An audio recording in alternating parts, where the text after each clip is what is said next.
Imagine a world teetering on the edge of a conflict so vast it would eclipse the great wars of the past. This is not a distant fantasy. It's a real possibility. A global war, NATO versus a coalition of China, Russia, Iran, and North Korea, CRINK. The stakes? Nothing less than the future of civilization. The flashpoints are clear. Taiwan's sovereignty, Iran's nuclear ambitions, and the specter of fracturing Russia.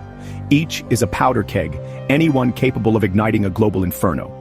This wouldn't be a war fought only on battlefields, but in cities, economies, and the very fabric of our interconnected world. Supply chains would collapse, economies would grind to a halt, and the threat of nuclear annihilation would loom over every decision. The world, as we know it, built on decades of peace and prosperity, would be fundamentally changed. This is not a movie. This is the potential reality of a 21st century global war. The front lines would be everywhere, the consequences felt by everyone. The question isn't just who would win, but what would be left to claim. The answer, very little. We must confront what this truly means. The world would be plunged into a new dark age, one from which it might never recover. The specter of World War III is not just history repeating, it's a future we must strive to avoid. The cost of such a war would be unimaginable. On one side, NATO, the most powerful military alliance in history, over 30 nations united by collective defense. Its objectives: defend Taiwan, neutralize Iran's nuclear ambitions, and in the most extreme scenario, confront Russia directly. Opposing them, the CRINK coalition, China, Russia, Iran, and North Korea, united by opposition to the Western-led order. China and Russia form the core, with Iran's regional influence and North Korea's unpredictable nuclear threat. Their advantage, fighting close to home with massive armies, advanced technology, and shorter supply lines. This is not a formal alliance, but a pragmatic partnership designed to stretch NATO thin on multiple fronts. The world's most powerful forces, face to face, with everything at stake. A conflict of this scale would erupt on three violent fronts. In Europe, Russia would strike NATO's eastern flank. Massive battles, cities under siege, cyber warfare crippling infrastructure. In the Indo-Pacific, China would launch a historic invasion of Taiwan, while the US and allies intervene. Naval battles, missile barrages, global trade paralyzed. In the Middle East, a NATO strike on Iran could ignite the region. Retaliation, proxy wars, oil supplies threatened, economies shattered. Each front would demand enormous resources, stretching NATO to the breaking point.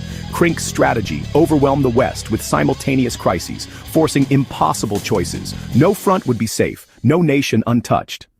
Looming over every battle is the specter of nuclear weapons.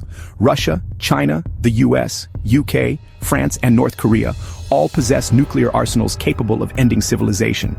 The doctrine of mutually assured destruction has kept the peace for decades, but in a desperate war, that restraint could vanish. The use of even a single tactical nuke would shatter a taboo and risk uncontrollable escalation. A miscalculation, a false alarm, or a desperate leader could trigger a global nuclear holocaust in minutes. Cities vaporized, billions dead, the planet poisoned for generations. There would be no winners, only survivors in a radioactive wasteland. This is the ultimate endgame of great power conflict. The line between war and annihilation is perilously thin. The human and economic cost would dwarf any conflict in history. Millions dead in conventional fighting, billions if nuclear weapons are used. Cities reduced to rubble, generations lost, economies shattered.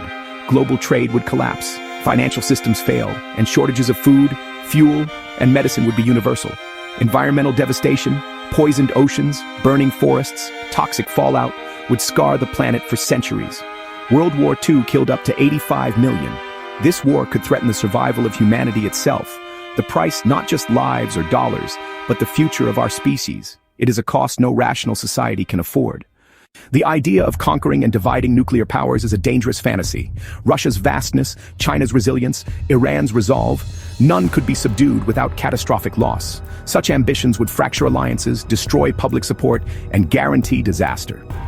NATO is a defensive alliance. War of conquest would tear it apart. The only path forward is dialogue, restraint, and relentless diplomacy. We must de-escalate, build bridges, and seek peaceful solutions, no matter how difficult. The challenges of our time demand global cooperation, not global conflict. Our survival depends on choosing peace over war. It is our only hope.